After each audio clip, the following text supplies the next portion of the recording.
Kahulugan ng pagkatay ng baka sa panaginip. Ang panaginip ng pagkatay ng baka mula sa isang Kristiyanong pananaw ay kadalasan nauugnay sa sakripisyo. Sa Biblia, ang mga paghahain ng hayop gaya ng mga baka ay bahagi ng relihiyosong mga ritual. Sa lumang tipan ng mga tupa o baka ay kinakatay bilang kapalit ng mga kasalanan ng tao. Ang sakripisyong ito ay sumisimbolo sa pagsisisi para sa mga kasalanan at pagsasaayos ng relasyon sa pagitan ng tao at ng Diyos. Gayunpaman sa Kristyanismo, ang mga panaginip ay kumakatawan sa pakikipag-usap ng Diyos sa kanyang mga tao. Sa makatuwid, ang panaginip ng pagkatay ng baka ay maaari din magpahiwatig ng isang mensahe o tagubilin mula sa Diyos. Gayunpaman, hindi na kailangan ng paghahandog ng hayop sa panahon ng bagong tipan dahil si Hesukristo ay naging perpektong handog para sa kasalanan.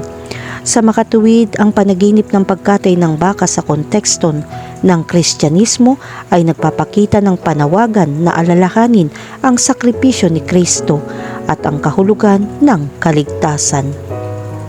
Sa panaginip ng pagkatay ng baka, ang interpretasyon ay maaari din may ugnay sa pag-aalay ng sarili sa mga turong Kristiyano.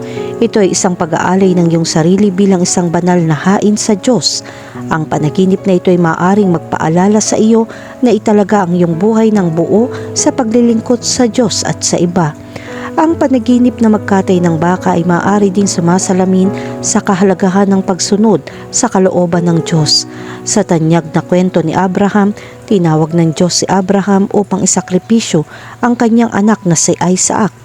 Kahit na ito ay isang mahirap na sakripisyo, si Abraham ay sumunod sa Diyos ng labis.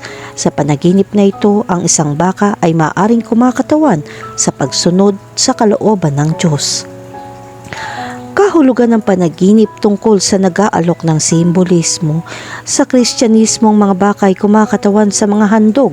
Sa Biblia, ang mga paghahain ng hayop kasama ng pagkatay ng mga baka ay bahagi ng tradisyonal na pag-aalay sa Diyos. Ang panaginip ng pagkatay ng baka ay maaaring sumisimbolo sa sakripisyo at pag-aalay ng sarili sa Diyos. Ang panaginip na ito ay maaaring sumasalamin sa pagnanais ng isang tao na mamuhay ng banal at isang buhay na nakalulugod sa Diyos. Ang simbolismo ng sakripisyo ni Jesus. Sa Kristyanismo, ang sakripisyo ni Jesus ay kumakatawan sa pinakamataas na sakripisyong ginawa. Nag-aalay si Jesus para tubusin ang mga kasalanan ng sangkatauhan. Sa panaginip ng pagkatay ng baka, ito ay kumakatawan sa sakripisyo ni Jesus. Ang panaginip na ito ay maaaring magpaalala sa iyo ng kahalagahan ng sakripisyo ni Jesus sa iyong buhay. Ang panaginip na magkatay ng baka ay maaari ring ipaalala sa iyo ang kahalagahan ng sakripisyo sa buhay Kristiyano. Ang pagkakita ng isang baka na kinakatay sa panaginip na ito ay nag-aanunsyo na kailangan mong isipin ang tungkol sa sakripisyo ni Jesus bilang ang paraan upang mabayaran ang mga kasalanan ng sangkatauhan. Sa Kristyanismo, ang pagsasakripisyo ng sarili para sa kapakanan ng iba ay isang mahusay na halaga. Ang panaginip na ito ay maaaring magpaalala sa isang tao na mamuhay sa kabanalan at pag-aalay ng sarili tulad ni Jesus. Ang simbolismo ng espiritual na paglago.